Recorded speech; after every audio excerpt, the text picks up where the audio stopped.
Class 12th काव्य खंड का प्री मिड टर्म का ये अंतिम प्रकरण है आपका प्रकरण 3। कविता के बहाने कवि कुंवर नारायण हैं। इनका जीवन परिचय जो आप अपनी नोटबुक में पहले लिखते हैं किसी भी पाठ को प्रारंभ करने से पहले, जीवन परिचय जो लिखना है वो मैं पढ़ दे रही हूँ। हिंदी के नए कवियों में कुंवर नारायण का नाम आदर के साथ लिया जाता है। 5वें दशक में प्रकाशित साहित्यिक पत्रिका युग चेतना के संपादन करते हुए साहित्य जगत में चर्चित रहे। इनका जन्म 19 सितंबर 1927 ईस्वी में उत्तर प्रदेश में हुआ। ये सप्तक के प्रमुख कवि रहे। अनेक पत्रिकाओं का संपादन किया। इनकी प्रमुख रचनाओं में है काव्य संग्रह में चक्रव्यूह, अपने सामने, इन दिनों कोई दूसरा नहीं, परिवेश, हम तुम। प्रबंध काव्य आत्मजयी है जिससे इनको बहुत प्रसिद्धि मिली थी। कहानी संग्रह आकारों के आसपास, समीक्षा आज और आज से पहले, और सामान्य रचना है इनकी मेरे साक्षात्कार।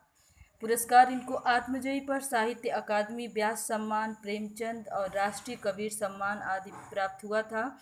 भाषागत विशेषताएं, भाषा और विषय की विविधता, यथार्थ व्यंजकात्मकता उनकी भाषा के अंग हैं। कुंवर नारायण की कविता के बहाने प्रकरण का जो भी हम पढ़ेंगे ये महत्वपूर्ण चैप्टर है और इससे बहुत सारे क्वेश्चन पूछे जाते हैं। जो इनका प्रकरण देखते हैं हम, कविता के बहाने। इस कविता के बहाने कविता में कवि वर्तमान समय में कविता के प्रति लोगों का जो रुझान कम हो रहा है उसको जागृत करने के लिए कवि ने कविता की महत्वपूर्ण बताने के लिए चिड़िया का, बच्चों का, फूल का अनेक उदाहरण दिया है। तो चलिए देखते हैं कविता। कविता एक उड़ान है चिड़िया के बहाने, कविता की उड़ान भला चिड़िया क्या जाने। बाहर भीतर इस घर उस घर, कविता के पंख लगा उड़ने के माने, चिड़िया क्या जाने। इसमें कवि बोल रहा है कि जो कवि की कविता है वह एक उड़ान है, मतलब कविता जो है कवि की कल्पना की उड़ान होती है।